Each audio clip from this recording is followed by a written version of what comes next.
Hola YouTube. Toujours dans l'ouest de l'Irlande, mais un peu plus au nord cette fois. Je suis dans la région du Connemara. Je vais faire l'ascension du Diamond Hill, comme ça de là-haut on verra vraiment la beauté de ce paysage. Et ensuite, en redescendant, nous ferons une petite halte à l'abbaye de Kilmore, car je vous avoue, elle vaut le détour. C'est parti.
Le temps de faire l'ascension du Diamond Hill, laissez-moi vous expliquer un peu plus en détail ce qu'est le Connemara.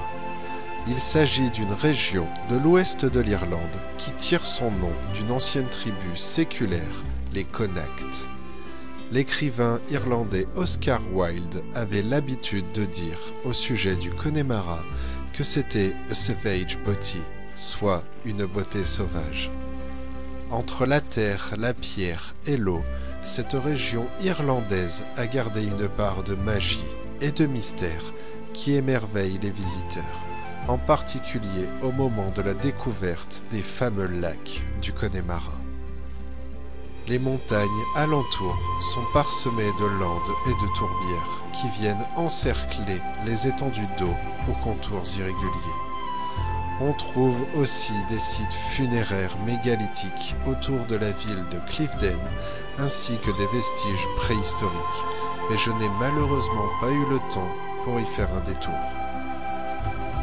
Le lien entre la région du Connemara et ses lacs est très profond. L'eau traverse en effet les terres en formant de nombreuses rivières et fleuves dont la couleur change entre le bleu intense où se reflète le ciel et le vert des prairies environnantes.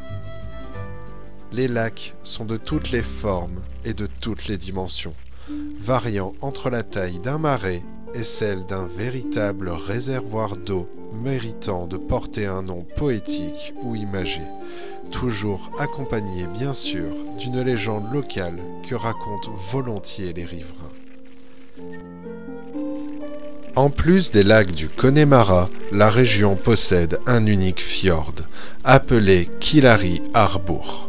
Il est le plus long fjord d'Irlande, 14 km séparant le comté de Mayo et la région du Connemara, c'est-à-dire le comté de Galway au sud, avec une largeur variant de 500 à 800 mètres.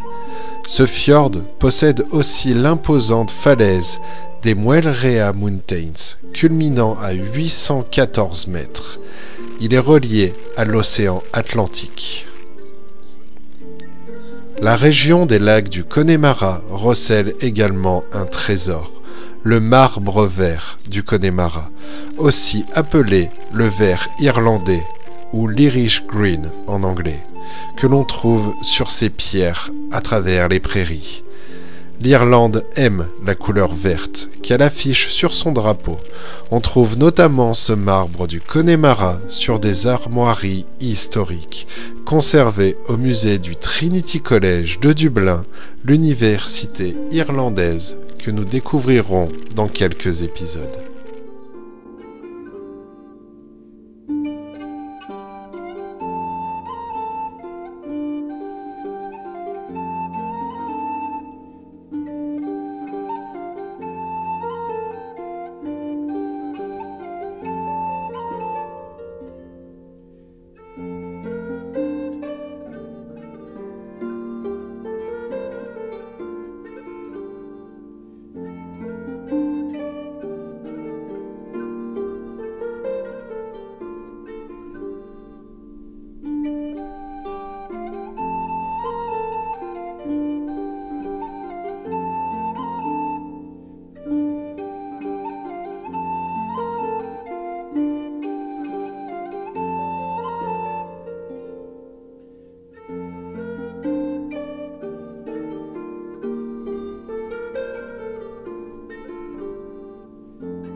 Après le côté sauvage et nature du Connemara, je trouvais important de passer par l'abbaye de Kilmore, qui se trouve juste derrière moi, car son histoire est extrêmement intéressante, et je vais vous la raconter maintenant.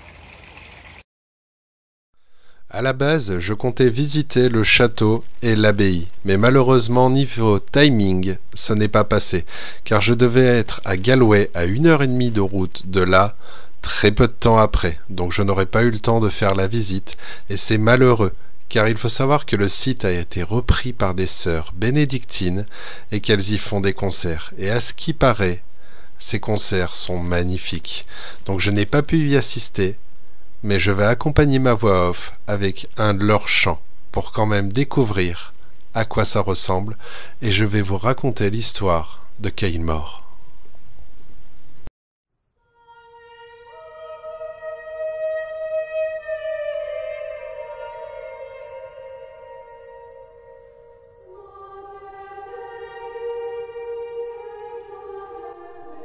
Le château de Kilmore fut construit par Mitchell Henry, un riche politicien anglais né à Manchester, de parents irlandais.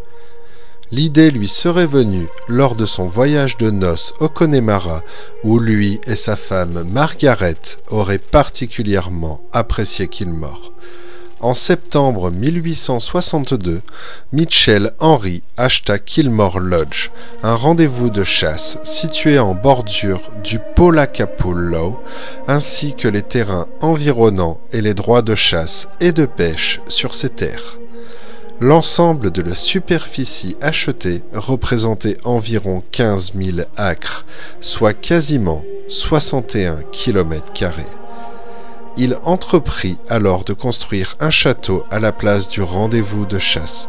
Cependant, les plans dessinés par l'architecte Samuel Usher Roberts permettaient de garder le bâtiment original intact au cœur du nouveau.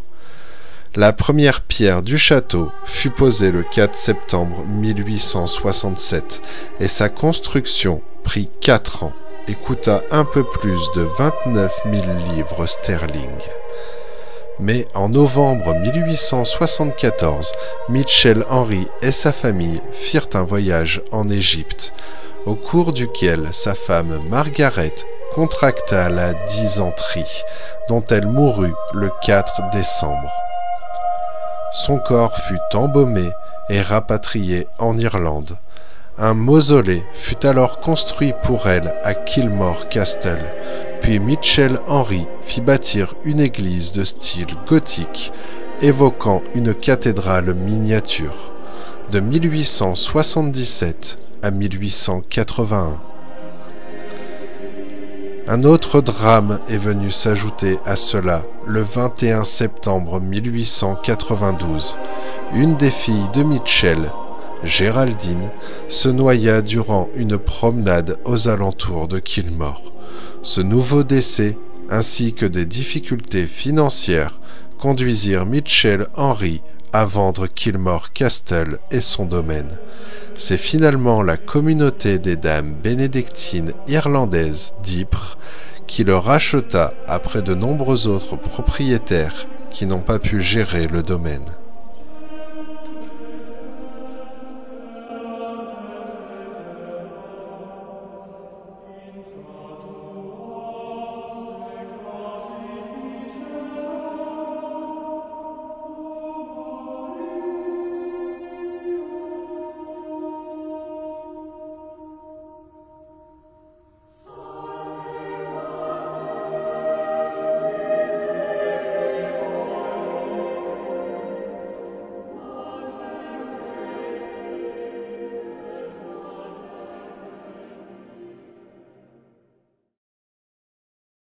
J'espère que le Connemara vous en a mis plein les yeux autant qu'à moi. Si c'est le cas, n'hésitez pas à liker, commenter et vous abonner. Et en attendant de se revoir pour une aventure beaucoup plus sombre à travers un Paranormalis, moi je vous dis hasta luego.